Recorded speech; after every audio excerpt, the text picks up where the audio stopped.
could you just sum up the book you've written real quick? Yeah, the book is called Pagan America, The Decline of Christianity in the Dark Age to Come. And the basic point is that we are entering into and are in now a post-Christian era. And what that means for America is a transformation of what our country has been into something new. Post-Christian America will be a place where Republican self-government, individual rights, the rule of law, the consent of the governed, all the things that we associate with America will go away. And instead of a republic of citizens, we will become slaves in a pagan empire, right?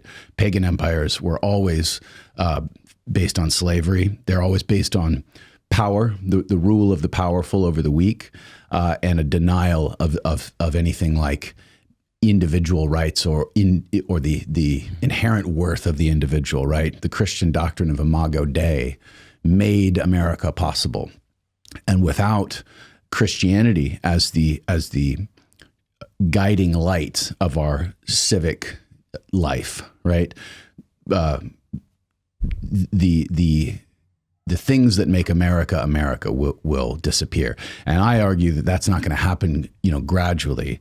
It's going to happen quickly, and I think it's accelerating as we speak. The predictions right now are going to be out of date in a few years. I think close observers of our culture, of our political discourse, can see the acceleration of this almost in real time, and I think as we discard Christianity, we also are going to discard the inheritance of Christianity, right? Liberalism relies on an inheritance that it cannot itself reproduce. And so as we move into this post-Christian era, we are going to move into the only other thing that is available to us besides Christianity, which is paganism, right? Paganism never really went away. It's always been there, waiting in the wings, and it is the default sort of state of man, absent Christianity. Okay, and that's where we're headed, right? Okay, wow.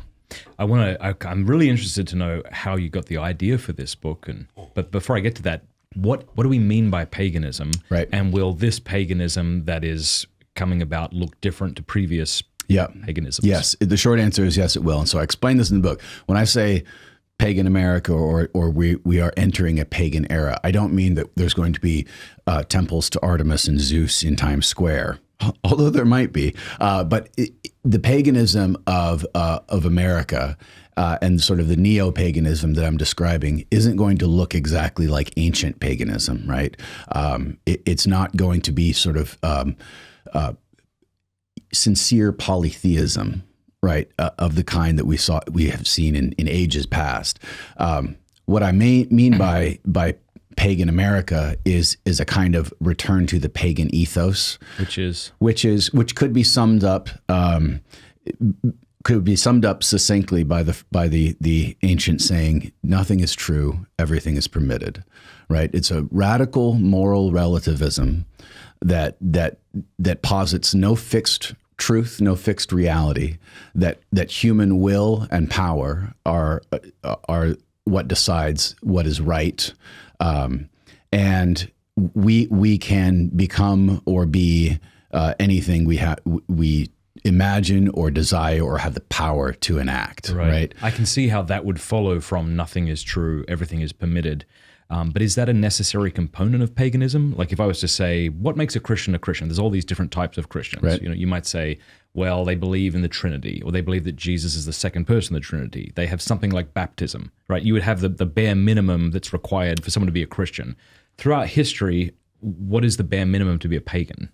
Right. The bare minimum to be a pagan is to, we might say the bare minimum to be pagan is like nature worship, right?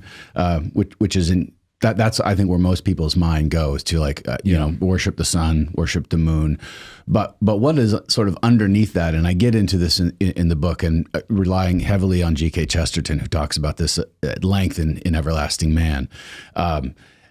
what is underneath nature worship is this kind of moral relativism, right? And you see this reflected in ancient Greek and Roman mythology, right? The inconsistency and fickleness of the Greek and Roman gods. They were very, very much like human beings, right?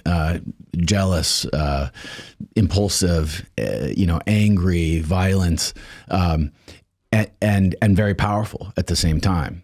And we see, I think, throughout ancient paganism, this tendency to not to see the world or understand the world in absolute terms, or certainly when it comes to morality, moral absolutes, but in relativistic terms, right? And in terms of creating ourselves and creating our own reality, creating our own truths by which to live and by which to order society. And in pagan societies and pagan empires, from ancient Rome to the ancient Aztecs, across the board, that took certain forms, and it always took the form of a slave empire in which a caste of powerful, strong people ruled over everybody else. And there's remarkable consistency across cultures and times of what pagan societies looked like, how they were structured, and what political forms they took. And I argue that this is a result of this fundamental. The phrase "nothing is true, everything is permitted" comes from a 9th century Arab warlord, the founder of the group where we get the word assassins, right?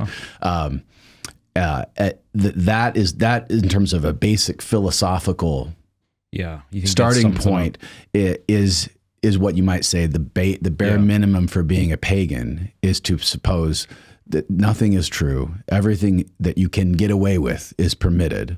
And that's also, if you take liberalism, let's say, to its logical end, that's where we end up, right?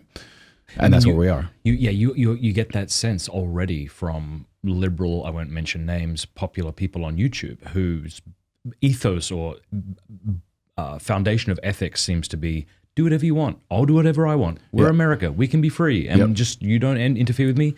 That sounds very much like everything is permitted and there's no such thing as truth. Right. Hey, thank you so much for watching. Before you go, do us a favor, leave a comment, let us know what you thought of the video, like, and subscribe.